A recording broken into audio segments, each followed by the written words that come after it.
বাংলার জাহেদ খান ওরফে এম বাফু বাদশাটা বস তাকে আমরা এনেছি সুদূর নারায়ণগঞ্জ থেকে।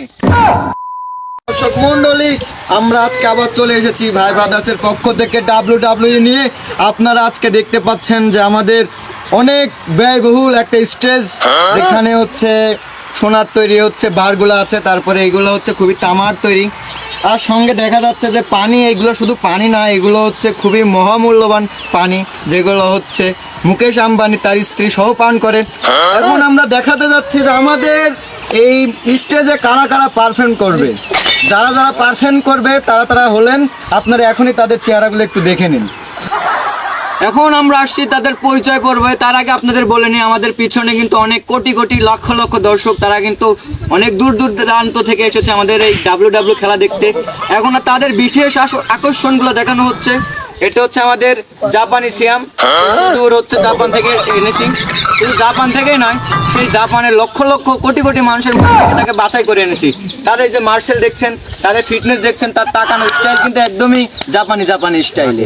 এবার চলে আসুন আমাদের দ্বিতীয় পর্বে। ইনি হচ্ছে আমাদের সলিমুল্লাহ খয়া।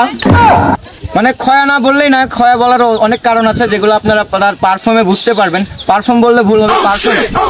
তবে তার পারফর্ম, তাকে কোন দেশ থেকে আনা হয়েছে আমি এখনো সঠিক জানি না, তাই জন্য তার পরিচয় পর্বটা বলতে আমি ব্যর্থ। তবে আপনারা তার স্টেজে তার পারফর্মটা বুঝে নেবেন। এবার আসলাম আমরা আরেকজনের কাছে। আপনারা দেখেন তাকে আসলে আমি কিন্তু তার তাকানো থেকেই ভয় পেয়ে গেছি। এখন আমরা তার পরিচয় পর্ব দিয়ে দিই। তার নাম হচ্ছে ডিজে স্বাধীন। মানে আমরা বাংলাদেশের পক্ষ থেকে ডিজে স্বাধীন দিয়েছি, কারণ তার নাম আমরা উচ্চারণ করতে পারছি না, কারণ তাকে আমরা হচ্ছে অ্যামাজন জঙ্গলের সেই গহীন জঙ্গল থেকে নিয়ে এসেছি। এই জন্য তার পরিচয় পর্বটা আমরা দিতে ব্যর্থ হলাম। তার পারফর্ম অনেক সুন্দর হবে, কারণ বডি ফিটনেস অনেক ভালো। আমাদের পরের দেখেন আমরা দেখে অবাক হয়ে যাবেন যে তাকে কিন্তু মার্শালগুলো হচ্ছে ইয়ে করে দিচ্ছে। দেখেন আপনারা দেখেন তার স্টাইল, তার হচ্ছে তাকানো, তার অঙ্গভঙ্গি কিন্তু একদমই অন্যরকম কোয়ালিটির। এখন আমরা তার পরিচয় পর্বটা দিয়ে নিই। তার পরিচয় পর্ব হলো সে বাদশাটা বস।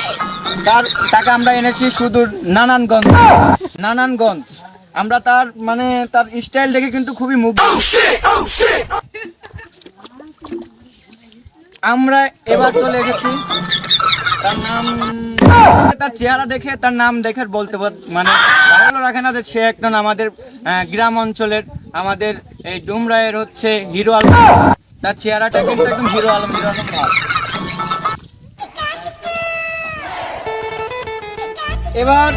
এবার আমরা হচ্ছে চলে এসেছি আরেকজনের কাছে। তার গালে হচ্ছে কি, এগুলো হচ্ছে ভুল হবে, এগুলো হচ্ছে খুব বহুমূল্যবান আটা। চেহারা দেখেন একদমই মিশমিশে, তাকে খুবই যত্ন করে, খুবই আদর করে কালো করে। তাকে কালো বললে হবে না, তার হচ্ছে ইয়েতে দেখে কি বলবো, আমি কিন্তু খুবই শিহরিত। তারপরেও বলতে হচ্ছে আপনার নামটা অচেনা। তার নাম হচ্ছে অচেনা। দেখা যাক অচেনা সাহেব, আপনার পারফর্ম আমরা একটু পরেই দেখবো। এবার আমরা চলে এসেছি আরেকজনের কাছে। তার দেখেন স্টাইল, দেখে মনে হচ্ছে সে একজন রাশিয়ান, কারণ রাশিয়ান বালকগুলো কিন্তু খুবই সুন্দর। আমাদের পার্শ্ববর্তী এলাকা আছে যেখানে হচ্ছে একটা প্রজেক্টের কাজ চলছে, সেখানে কিন্তু তাদের কার্টুনের মতো দেখতে নিয়ে এসেছি।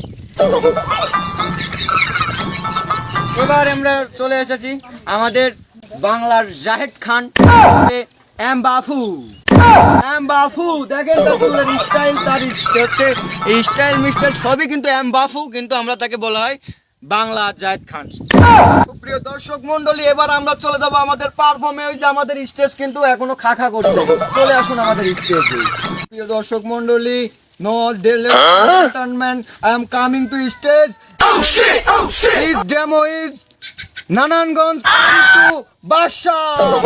আমরা এখন বাদশাকে ডেকে নিচ্ছি আমাদের মাঠে ডেমো দেখানোর জন্য। বাদশা চলে আসো তুমি।